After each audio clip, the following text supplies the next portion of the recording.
ओम नमो भगवते वासुदेवाय नमः। श्रीमद् भगवद गीता अध्याय 13। अर्जुन ने कहा, हे कृष्ण, मैं प्रकृति एवं पुरुष, क्षेत्र एवं क्षेत्रज्ञ तथा ज्ञान एवं न्याय के विषय में जानने का इच्छुक हूँ। श्री भगवान ने कहा, हे कुंती पुत्र, यह शरीर क्षेत्र कहलाता है और इस क्षेत्र को जानने वाला क्षेत्रज्ञ है। हे भरतवंशी, तुम्हें ज्ञात होना चाहिए कि मैं भी समस्त शरीरों में ज्ञाता भी हूँ और इस शरीर तथा इसके ज्ञाता को जान लेना ज्ञान कहलाता है, ऐसा मेरा मत है। अब तुम मुझसे यह सब संक्षेप में सुनो कि कर्म क्षेत्र क्या है, इस किस प्रकार बना है, इसमें क्या परिवर्तन होते हैं, यह कहाँ से उत्पन्न होता है, इस कर्म क्षेत्र को जानने वाला कौन है और उसके क्या प्रभाव है। विभिन्न वैदिक ग्रंथों में विभिन्न ऋषियों ने कार्यकलापों के क्षेत्र तथा उन कार्यकलापों के ज्ञाता के ज्ञान का वर्णन किया है। इसे विशेष रूप से वेदांत सूत्र में कार्य कारण के समस्त तर्क समेत प्रस्तुत किया गया है। पंच महाभूत, अहंकार, बुद्धि, अव्यक्त, दसों इंद्रियों तथा मन, पांच इंद्रिय विषय, इच्छा, द्वेष, सुख, दुख, संघात, जीवन के लक्षण तथा धैर्य, इन सबको संक्षेप में कर्म का क्षेत्र तथा उसकी अंतक्रियाएं कहा जाता है। विनम्रता, दंभहीनता, अहिंसा, सहिष्णुता, सरलता, प्रामाणिक गुरु के पास जाना, पवित्रता, स्थिरता, आत्मसंयम, इंद्रिय तृप्ति के विषयों का परित्याग, अहंकार का अभाव, जन्म, मृत्यु, वृद्धावस्था तथा रोग के दोषों की अनुभूति, वैराग्य, संतान, स्त्री, घर तथा अन्य वस्तुओं की ममता से मुक्ति, अच्छी तथा बुरी घटनाओं के प्रति संभाव, मेरे प्रति निरंतर अनन्य भक्ति, एकांत स्थान में रहने की इच्छा, जन समूह में विलगाव, आत्म साक्षात्कार की महत्ता को स्वीकारना तथा परम सत्य की दार्शनिक खोज, इन सबको मैं ज्ञान घोषित करता हूँ और इनके अतिरिक्त जो भी है वह सब अज्ञान है। अब मैं तुम्हें न्याय के विषय में बतलाऊंगा, जिसे जानकर तुम नित्य ब्रह्म का आस्वादन कर सकोगे। यह ब्रह्म या आत्मा जो अनादि है और मेरे अधीन है, इस भौतिक जगत के कार्य कारण से परे स्थित है। उनके हाथ, पांव, आंखें, सिर तथा मुंह तथा उनके कान सर्वत्र है। इस प्रकार परमात्मा सभी वस्तुओं में व्याप्त होकर अविस्त है। परमात्मा समस्त इंद्रियों के मूल स्तोत्र है, फिर भी वे इंद्रियों से रहित है। वे समस्त जीवों के पालन करता होकर भी अनासक्त है। वे प्रकृति के गुणों से परे है, फिर भी वे भौतिक प्रकृति के समस्त गुणों के स्वामी हैं।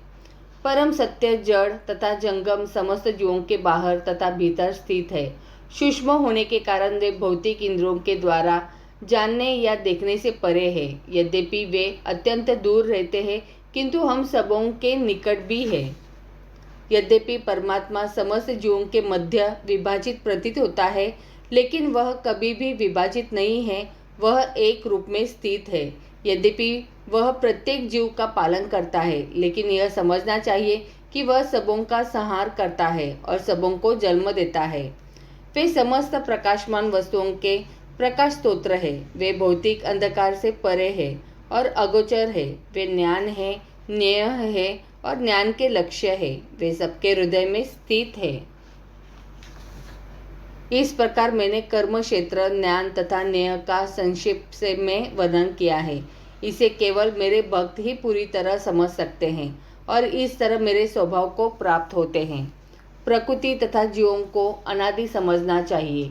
उनके विकार तथा गुण प्रकृतिजन्य हैं। प्रकृति समस्त भौतिक कारणों तथा कार्यों की हेतु कही जाती है और जीव इस संसार में विविध सुख दुख के भोग का कारण कहा जाता है। इस प्रकार जीव प्रकृति के तीनों गुणों का भोग करता हुआ प्रकृति में ही जीवन बिताता है। यह उस प्रकृति के साथ उसकी संगति के कारण इस तरह उसे उत्तम तथा अधम योनियां मिलती रहती है। तो भी इस शरीर में एक अन्य दिव्य भोक्ता है, जो ईश्वर है, परम स्वामी है और साक्षी तथा अनुमति देने वाले के रूप में विद्यमान है और जो परमात्मा कहलाता है। जो व्यक्ति प्रकृति, जीव तथा प्रकृति के गुणों की अंतःक्रिया से संबंधित इस विचारधारा को समझ लेता है, उसे मुक्ति की प्राप्ति सुनिश्चित है। उसकी वर्तमान स्थिति चाहे जैसी हो, यहाँ पर उसका पुनर्जन्म नहीं होगा।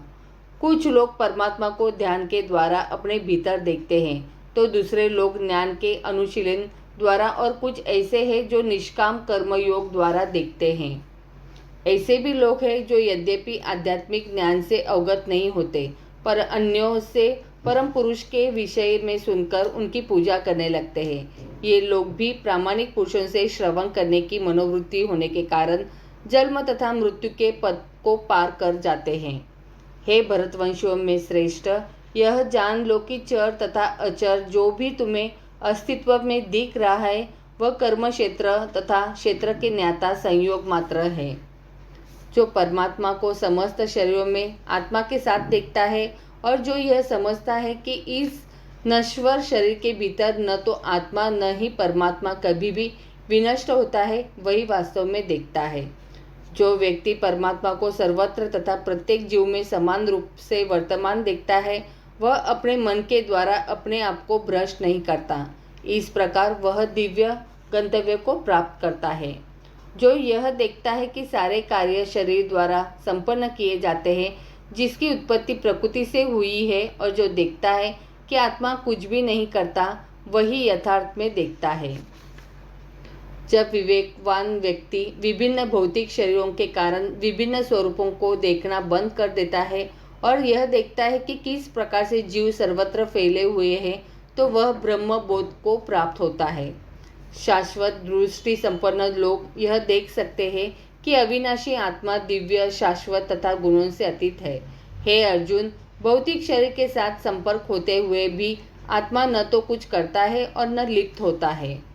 यद्यपि आकाश सर्वव्यापी है, किंतु अपनी सूक्ष्म प्रकृति के कारण किसी वस्तु से लिप्त नहीं होता। इसी तरह ब्रह्म दृष्टि में स्थित आत्मा शरीर में स्थित रहते हुए भी शरीर से लिप्त नहीं होता। हे भरतपुत्र, जिस प्रकार सूर्य अकेले इस सारे ब्रह्मांड को प्रकाशित करता है, उसी प्रकार शरीर के भीतर स्थित एक आत्मा सारे शरीर को चेतना से प्रकाशित करता है। जो लोग ज्ञान के चक्षुओं से शरीर तथा शरीरों के ज्ञाता के अंतर को देखते हैं और भव बंधन से मुक्ति की विधि को भी जानते हैं, उन्हें परम लक्ष्य प्राप्त होता है। मनुष्य यह तो समझ सकता है कि यह शरीर पदार्थ और इसे 24 तत्वों में विश्लेषित किया जा सकता है। शरीर स्थूल अभिव्यक्ति है और मन तथा मनोवैज्ञानिक तथा प्रभाव सूक्ष्म अभिव्यक्ति है। जीवन के लक्षण इन्हीं तत्वों की अंतःक्रिया है, किंतु इनसे भी ऊपर आत्मा और परमात्मा है। आत्मा तथा परमात्मा दो है। यह भौतिक जगत आत्मा तथा 24 तत्वों के संयोग से कार्यशील है। जो संपूर्ण भौतिक जगत की इस रचना को आत्मा तथा तत्वों के संयोग से हुई मानता है और परमात्मा की स्थिति को भी देखता है, वही वैकुंठ लोक जाने का अधिकारी बन पाता है। ये बातें चिंतन तथा साक्षात्कार की है। मनुष्यों को चाहिए कि गुरु की सहायता से इस अध्याय को भली भांति समझ ले। इस प्रकार श्रीमद् भगवद गीता के 13वें अध्याय प्रकृति, पुरुष तथा चेतना का भक्ति वेदांत तात्पर्य पूर्ण हुआ। तो प्रेम से बोलो राधे राधे।